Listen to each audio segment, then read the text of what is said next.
Hello everybody, we are the Twins of Destruction, and in this video, we will be showing you how we made this Glock prop.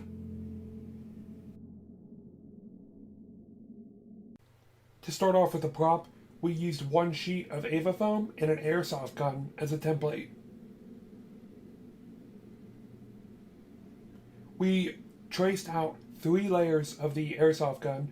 One layer is the exact opposite of the 2 other layers.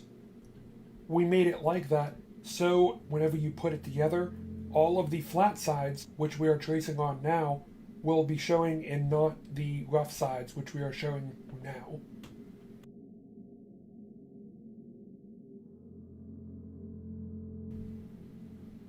We then proceeded to glue all 3 pieces together with hot glue.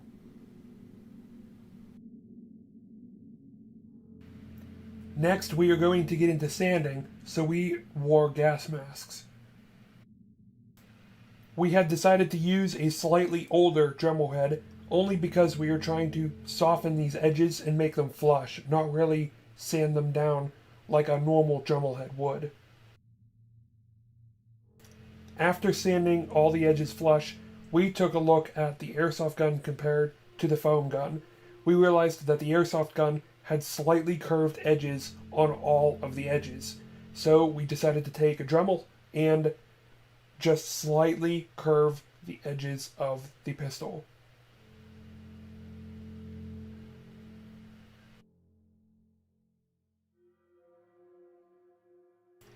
The handle is supposed to be even more curved, more like an oval instead of a circle though.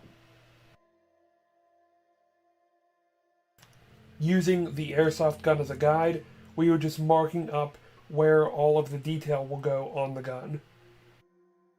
You could do the same thing if you don't have an airsoft gun with a picture online, straight from a computer, or even if you want to print out the picture to scale. Now, with all of the markings on the pistol, the first thing I did was cut out the trigger guard. You can see I'm placing it back in, just to see where I got it from. I just slightly cut around the edges with an X-Acto knife. Now, to clean out these nasty edges, we are going to use a smaller Dremel head. The same exact thing, it does literally the same thing, but we're going to be slightly smaller so we don't deform the trigger guard. Using the same small Dremel head, we slightly etched in an indent just above the trigger guard, and that is where the safety will eventually go. As you can see on this gun, they match up pretty similarly. Also, by using a Dremel, we slightly curved the bottom of the barrel just a tad in, maybe about an inch and a half section here, which is supposed to look like this section on the airsoft gun. Using an X-Acto knife, I slightly cut a small line right next to where my thumb is, going across the barrel. And you do the same thing on the other side as well. I had rounded off the handle a little more from the back edge of the gun to the black line, which is about 1 centimeter. And that also should be done on the front and back of the handle. The trigger guard itself is actually just a bit thinner than the width of the gun itself, just like on the airsoft gun. These lines that are on the barrel are just a few millimeters apart, and you can pause the video and stop at any time to get the same measurements if you would like. I had then flipped the gun over and transferred the lines on the other side as well. And here is the distance from the very back of the gun with all of the lines on the slide. To actually make these lines on the back of the gun, I slightly cut with an X-Acto knife at a 45-degree angle, not straight up and down, just slightly towards the side, about halfway in on each side of where I wanted to cut. Then, using a 90-degree angle, I had actually cut the top and the bottom, and then peeled it out with the knife itself. To make the chamber indent, I had used the smaller Dremel head again and slightly carved it out from where I drew. Using a Dremel head, I had also cut out just above that line on the back of the pistol, just to make that line turn into a small lip, just for design on the pistol. It's supposed to look something like that.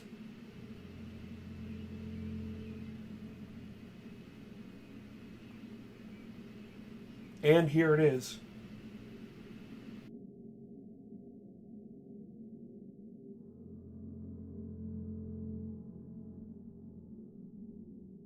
To create the bottom of the handle, or the magazine, I first looked at the airsoft gun and realized a small hole is still visible when the magazine is inside the gun. So I marked that out with a Sharpie, and then I started to actually sand that out with a Dremel. To actually make the magazine, I used thicker craft foam that is actually the same thickness of the magazine bottom, and I traced the actual magazine. On this pistol, it looks like there is a 45-degree angle, and then it goes straight to a 90-degree angle. So we will try to create that on the piece of foam itself, using this piece.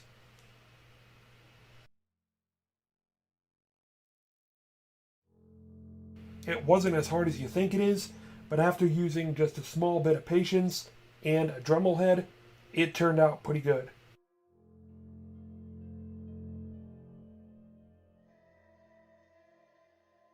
Now, to glue this down, you got to make sure that you are holding the orientation correctly. It's supposed to go flat on the bottom, just completely flat. And then the 45-degree angle is supposed to go facing the bottom of the gun. To make the magazine release button, which is right here, I just taken a small square of EVA Foam, about the same size as the real piece itself, and I had actually carved a hole into the foam prop and glued the fake button in. Using a sharp X-Acto blade, I cut a small hole inside the little spot where the safety goes, and then also using an X-Acto blade, cut a very, very small piece of thin craft foam and glued in the small little piece so it can act as the safety. I had also done the same thing on the opposite side. Just another little decal on the gun. I created this little U shape out of thin craft foam. This little piece will go on the side of the gun somewhere around here, just like that one is on the airsoft gun. Also, that little oval on top of it will be created as well. Same thing, just out of thin craft foam. Using just a little bit thicker craft foam, I created the iron sights. This piece up in the front is just a rhombus with a square cut out on the top and then glued down, and then the actual one on the tip is a triangle with the point cut off.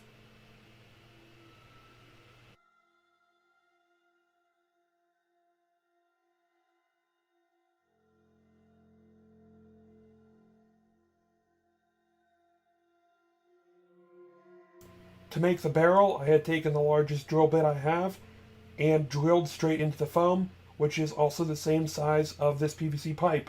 This pipe is going to be cut maybe about 1/4 of an inch and then pushed into the foam.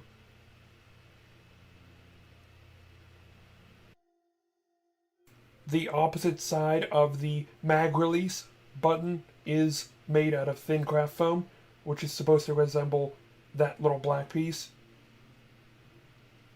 And also, these decals on the side of the pistol were created just off of the original airsoft gun.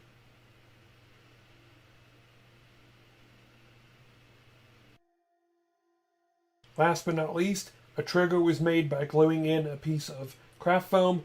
Clay was put all over the seams to cover them up, and we spray painted Plasti-Dip over the gun 3 times to give it a nice black coat and to keep it sturdy.